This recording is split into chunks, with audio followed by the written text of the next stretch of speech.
I'm Dominic Robillard, the creative director of Star Wars 1313.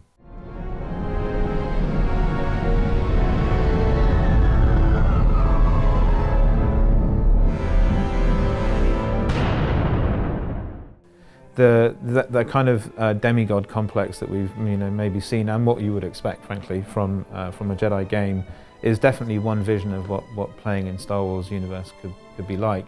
But we wanted to go with something that had a much more relatable hero character, somebody who was more grounded, and that meant having ultimately at the core a character who is bound by the range of human ability, but then still gets to do amazing things through his gear, his gadgets, and how he gets to use the level design and the environment.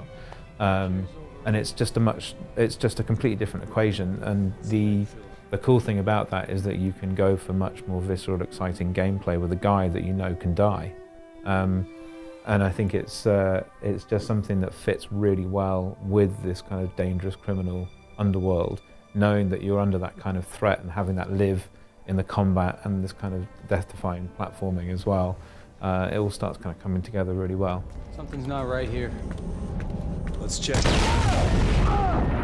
This first version will be definitely more narrative driven, and so there will be an upgrade path and a progression in the things that you get to play with. That's our big kind of extra chunk of gameplay breadth that we're bringing to this genre, but it's all very tied to the narrative. So one of the cool things that you have with these story-driven games is the opportunity to tie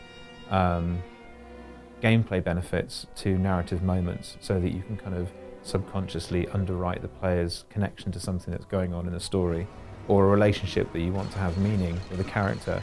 You can kind of very subtly underwrite that by giving the player cool things from these characters, or adding meaning to something that you get to play with in the game and connecting it to a narrative twist or something like that.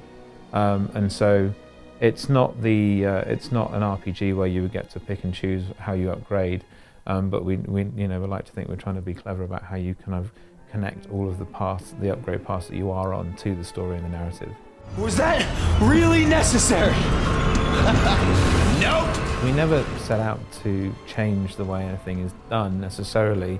It was more like, look at all the things we have access to, and frankly, what do people expect from a LucasArts game, knowing that we're right next to ILM and Skywalker Sound and Lucas Animation and all those things. What can we do that makes sense for the game? And a lot of the innovations that we're kind of discovering on a production standpoint have just emerged from that. Not, rather than this kind of top-down, you guys should be working together because it makes sense. It does make sense, but it only has got to the point that it's at because of what the game needed. And I kind of feel that there's innovation to be had whenever you look at a problem that way.